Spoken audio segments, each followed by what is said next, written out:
Hello all, Project Wargaming. I'm back with a little hobby update here. So, obviously battlefields have hills, and so I've used some just simple hills, and I always put it underneath the cloth. And all I've done is just so far is just carved out just some styrofoam and used that hot wire, and then I put it under the cloth, then that works just fine. Some are a little bit steeper, some are there. It's a little hard to kind of get a good uh, an even cut all the way across it. And so I've never been super satisfied with any of the hills that I've made.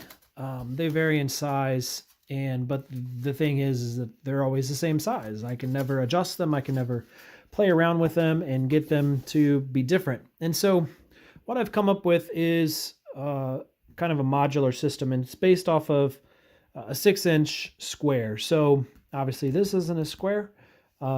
This is half of that cut diagonally. And then each piece has been cut either concave or convex. And then I layer up 4 layers to give me a good height.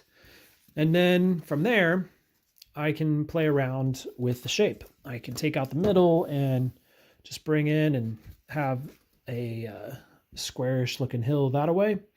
Or I can put the rounder ones, the convex ones on there and make it a little bit rounder.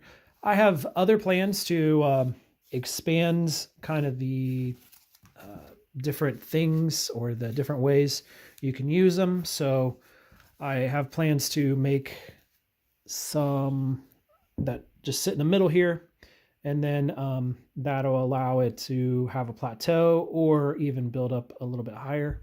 But I find that 4 pieces of just looks like 1/4 inch foam works. And so obviously there's a couple that are a little bit thicker and a couple that are smaller.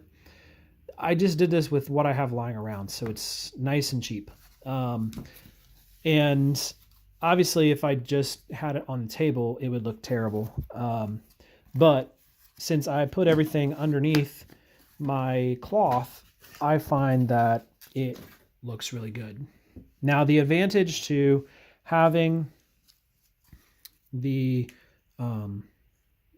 sometimes little plateaus here is that sometimes figures just don't stand very well on the hillside. And so what that does is it kind of provides a little bit of a catch for those miniatures.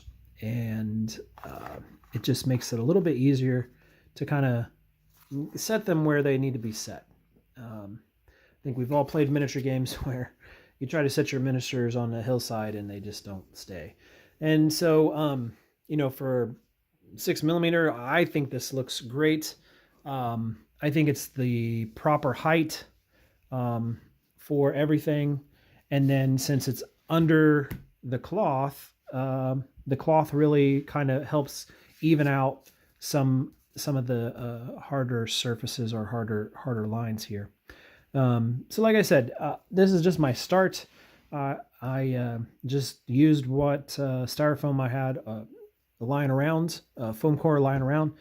And, if I have a particular hill shape that I need, then I can easily kind of make that. And so, one of the things that I could do is easily make one that kind of stretches out just a little bit farther.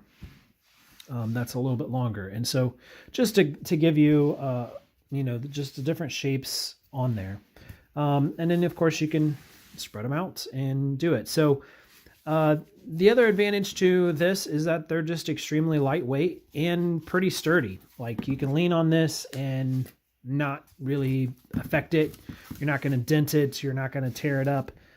If I used foam, that's not necessarily the case. You could actually kind of dent it and affect how the foam looks overall. But like I said, it's a little hard to see just on this textured piece, but I think that it provides a really nice uh, gradient, a nice easy slope, but you can definitely tell that it is a hill. And um, you put a miniature beside it, and you can tell that it's there, and it's going to block line of sight. So I'm happy with kind of this system. There's certainly better systems out there, but this one is, I think, the cheapest way to go, and it's easy. Being in the U.S., I've seen pictures of the Callista, I think it is, hex terrain and stuff like that, and that stuff looks great. It's a little pricey, but I can't really find a good source for it over here, and I really don't want to buy all of it and have it shipped over here and pay for that. So I just think that this is an easier way to go over here in the States. It's just simple foam core that's cheap. You can buy it at Walmart for, maybe $3 for a big, huge poster board size sheet. And you can get, probably at least 4, if not 6 of the full ones out of there, and then even more of the corner pieces. So plenty to do with this and manipulate it. And then it's easy to store and it's lightweight. So I'm pretty happy with how this is looking, and I plan to make more, but I thought it might be helpful for you guys to see it, and maybe it would help you too. So that's it. Talk to you later.